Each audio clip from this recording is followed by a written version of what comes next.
lagi live nih. Kalau bisa anaknya jangan deket-deket. Anaknya jangan deket-deket. Nanti aku kena blended ya. Nah, Ya. jangan deket-deket sama anakmu. Oke. Saya lama nih nggak ngangkat kasusmu. Banyak yang menanyakan kasusmu. Oh ya. Bagaimana dengan kasusmu? Dan siapakah kamu itu? Oh ya, Miss, kami kasusnya sekarang masih jalan. Apalagi kemarin sudah difasilitasi ada dari bantuan hukum yang dari Jakarta.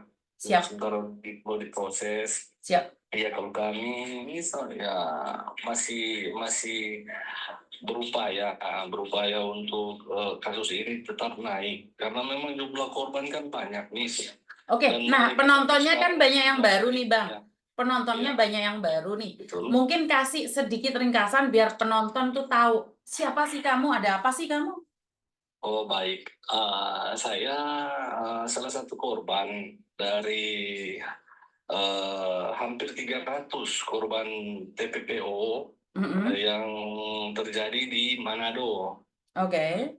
Oke, yang oknum-oknum pelakunya diduga kuat berkaitan erat dengan BP2MI Sulut.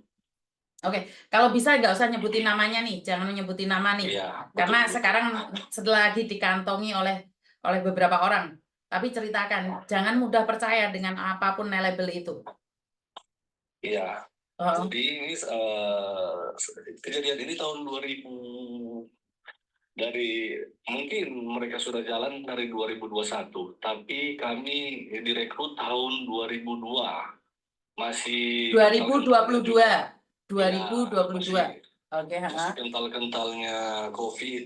Nah, jadi di situ ada postingan resmi dari ya badan resmi negara yang mengurus tentang perlindungan CPMI maupun PMI. Postingan perekrutan resmi yang langsung di akun resmi Facebook dan Instagram. Oke. Bahwa ada perekrutan mereka untuk ditempatkan di negara Inggris. Nah, maka dari situ banyak dari warga Kota Manado dan sekitarnya itu datang untuk mendaftar karena di situ menaruh kepercayaan bahwa yang menyelenggarakan juga di sini perekrutan negara hadir di situ menjamin. Oke, terus? Jadi semua yakin betul. Setelah sampai di tempat perekrutan, para korban ini langsung dimintakan untuk menyetorkan uang pendaftaran. Sebesar? Uang pendaftaran bervariasi antara 5 sampai 15 juta. Oke. Bervariasi antara 5 sampai 15 juta. Dan di tempat perekrutan itu sudah ada orang-orang yang menunggu. Ada empat orang utama yang menunggu di situ. Yang salah satunya yang ditunjuk oleh BP2MI di dalam postingan. Jadi di postingan itu kami disuruh menghubungi atas nama yang Miss tahu lah, Miss yang di postingan itu yang memang tertera di situ kan namanya Suprianto. Nomor teleponnya lengkap. Di dalam postingan itu juga jelas tertulis ada untuk nominal gajinya yang di Inggris dengan mata uang pound sterling, semua itu tertera di situ. Jadi saat sampai di tempat perekrutan ternyata mereka melihat orang, tapi tidak berlaku sama. Jadi ada yang 5 juta, naik 8 juta, naik 10, ada sampai 15 juta. Dan korbannya ada sampai 300 orang. Sudah pernah dilaporkan, bahkan sudah ke Polda, tapi sampai sekarang tidak ada tindak lanjutnya. Dan pada akhirnya, gimana? Sudah dilaporkan, sudah dilaporkan di Polda, tapi kami menduga juga sudah masuk angin, Miss. Karena dari awal kami melaporkan itu, kami sudah melaporkan bahwa ini kejadiannya TPPO, masih di saat konseling. Namun itu yang kami herankan, untuk kaliber Polda Sulut masa tidak bisa membedakan antara pasal 372, 378 penipuan penggelapan dengan pasal undang-undang TPPO. Mm-mm. Ya, jadi di situ dibilangnya penipuan penggelapan yang nantinya akan dikembangkan oleh penyidik. Mm-mm. Nah, setelah sekarang berjalan kasusnya sudah digelar, tapi penyidik sama sekali tidak mau mengembangkan itu. Bahkan beliau tetap memakai pasal itu, pasal yang sama, bahkan tidak ada satupun dari mereka yang statusnya menjadi tersangka. Dan bahkan menduga bahwa orang yang sudah diturunkan dinaikkan lagi. Ya, dan orang-orang tersebut kan memegang jabatan. Siap. Setelah kasus ini naik, tanggal 27 Februari itu bertepatan dengan pelantikan P3K-nya badan tersebut, saudara yang bersangkutan itu dinonaktifkan. Hmm. Dinonaktifkan dari jabatan tersebut, dan dengan alasan bahwa masih diinvestigasi oleh pihak inspektoratnya BP2MI Pusat. Mm-mm. Nah, tapi tidak lama, Miss. Mm. Itu nunjuknya meriah. Beliau siaran live langsung loh di YouTube bahwa beliau memecat salah satu kepala BP3MI daerah. Nah, setelah tidak sampai 2 bulan, ternyata beliau dilantik lagi secara diam-diam di kantor BP2MI Pusat. Ya, dilantik kembali, dan seperti yang Miss ketahui lalu, kita sudah bicara bersama dengan kepala yang di pusat. Dia menyatakan terang-terangan di situ bahwa itu political will-nya beliau. Nah, yang selama ini kita kenal beliau kan membangun narasi yang seolah-olah beliau ini pahlawan. Nah, sekarang bertolak belakang dengan narasi yang selama ini dia gembar-gemburkan. Nah, setelah mencari siapa sebenarnya di belakang yang dinunjukkan ini, ternyata keluarga beliau, keluarga kepala yang di pusat. Maka dari situ kami menilai bahwa di sini beliau tidak lagi sejalan dengan apa yang beliau bicarakan dan gemar-gemburkan selama ini. Ternyata beliau melindungi para yang diduga kuat pelaku-pelaku sindikat. TPPO. Dan habis itu setelah pembicaraan itu saya secara pribadi belum post lagi tentang kamu, bahkan saya diem sesaat, bener nggak? Sampai kamu mencari saya putus asa. Betul. Dikiranya Miss Yuni tidak ini. Kenapa kamu menduga bahwa Miss Yuni diam? Kenapa kamu curiga Miss Yuni ikut diam atau bungkam? Karena Miss kita komunikasinya tidak lancar. Betul. Dan saya juga berpikir nih, saya sempat berpikir bahwa kan di sini dalam keadaan ini memang benar bahwa Miss pejuang dari CPNI maupun PNI Indonesia. Namun di balik pekerjaan Miss kan Miss bersangkut paut erat dengan badan ini. Jadi itu masuk sampai ke Miss. Dia kan kamu menduga bahwa saya itu termasuk di dalamnya. Kamu lupa. Bukan. Iya, kamu sempat curiga loh. Kamu sempat curiga bahwa saya tidak menindaklanjuti. Kami sudah pasrah bahwa akan maju atau tidaknya, tapi sempat juga saya katakan kita tidak bisa paksa Miss untuk tetap maju. Itu kan kami dari kemanusiaannya Miss sendiri tergerak membantu kami. Jadi di sini kami berpikir bahwa diintervensi kayaknya ini. Begitu. Ditekan Miss. Seperti yang terjadi dengan inspektorat kan? Iya, kalian tuh menduga bahwa saya itu akan ya diituin nih maksud kalian, saya tahu. Iya, ditekan.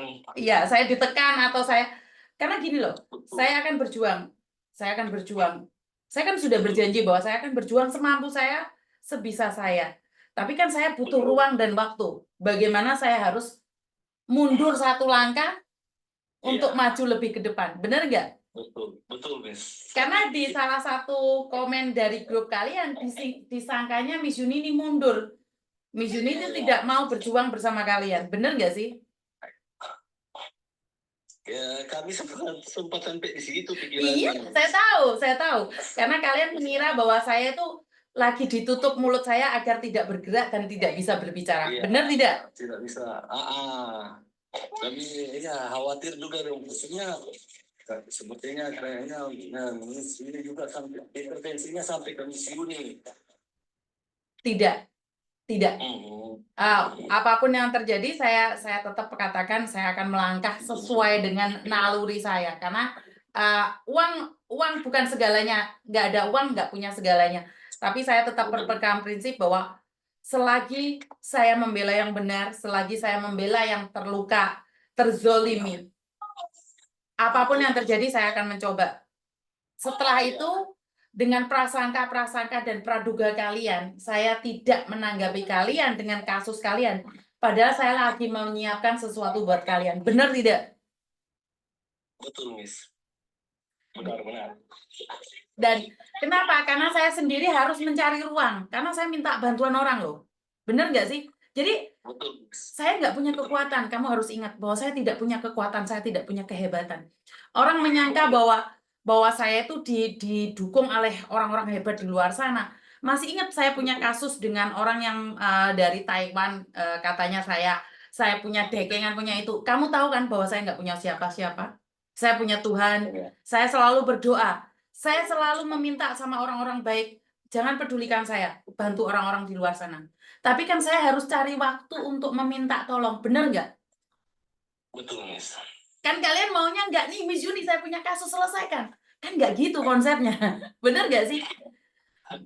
Iya, Miss. Iya. Saya tahu kalian salah paham di salah satu di antara kalian itu ada yang langsung ngomong sama saya suka dengan caranya. Apakah Miss Yuni takut karena Miss Yuni deket banget sama mereka? Apakah Miss Yuni takut kehilangan power? Benar nggak?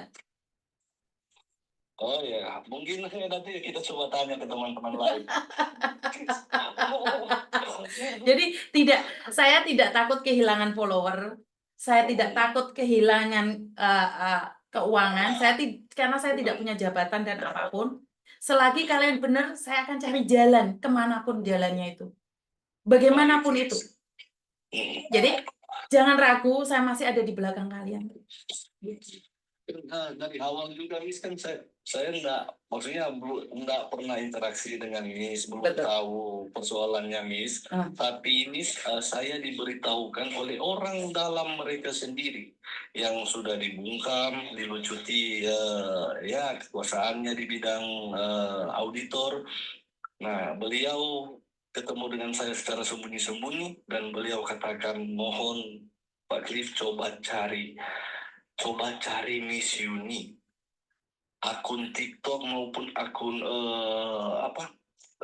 YouTube. Makanya waktu pertama kali saya cari Miss itu saya memohon ke yang voice comment di dalam atau komen-komen di dalam yang bisa mempertemukan ataupun memberikan nomor teleponnya Miss di situ saya cari. Karena orang dalam sendiri pun Miss memang dibuat sangat sulit mereka sekarang. Bahkan mereka tidak berani untuk komunikasi terbuka via handphone mereka sendiri, Miss. Oke. Ya. Siap. Berarti kan masih lanjut nih. Kita masih punya rencana yang tidak diduga oleh orang luar. Kita lihat aja nanti seperti apa dan bagaimana.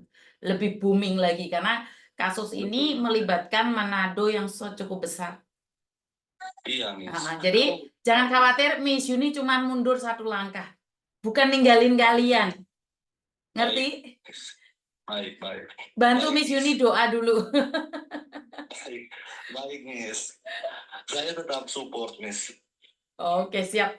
Salam dari Manado ya, buat orang-orang yang ada di Manado. Baik, iya. Katakan sama Sehat mereka, semua. tidak ada yang bisa intervensi saya karena saya bukan siapa-siapa.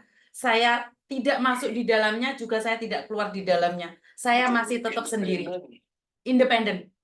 Ya, Sampai hari ini saya independen. Tidak ada yang bisa ngontrol saya. tidak banyak juga orang-orang di luar, apalagi orang-orang Indonesia yang bisa mau berdiri, berjuang sendiri, membantu orang itu nggak banyak lagi, Miss. Karena Itu susah sekali. tidak kuat di mental, Bang. Karena secara langsung dan tidak langsung sebenarnya mental saya dihajar. Kamu tahu kan bulan Juli saya dihabisin, saya ditekan, saya disuruh kayak gila banget. Saya disuruh menurunkan itu foto orang. Sebelum itu saya sudah turunkan, saya masih beruntung berarti. Saya masih beruntung, saya tidak terlibat di dalamnya. Ya, Bener kan? Tahu kan kalian, saya disuruh menurunkan foto atau poster-poster apapun dan saya tidak boleh memakai baju itu. Sampai sekarang saya nggak memakainya. Saya tidak takut kehilangan. orang baik, Miss. Mm-mm. Pertolongannya kebanyakan nggak datang dari manusia, Miss. Betul. Jadi tetap pertolongannya pada Tuhan kok. Orang-orang yang meminta saya keluar dari penggeliat, saya tidak pernah masuk. Saya tidak perlu takut untuk keluar. Saya bukan siapa-siapa. Dulu saya sendiri dan hari ini saya sendiri. Banyak, Miss, yang support, Miss, dari belakang sekarang, Miss. Oh ya, Banyak, Miss. iya, orang-orang itu saya tahu mereka. Tapi kan mereka tidak berani bersuara. Oh ya, Mereka semuanya ada di belakang saya lewat doa saja, tapi mereka tidak berani. Bahkan menjawab pertanyaan saya, mereka tidak berani.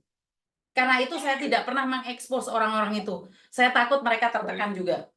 Ngerti nggak? baik, baik. Jadi, mohon waktunya juga, kita tetap atur rencana sebaik mungkin. Baik, Miss. Oke? Iya. Siap dan Iya. bersabar ya. Terima kasih ya, Bang. Tuhan Baik. memberkati. Terima kasih, Mbak. Terima kasih, Miss. Iya, sama-sama. Selamat malam. Selamat malam.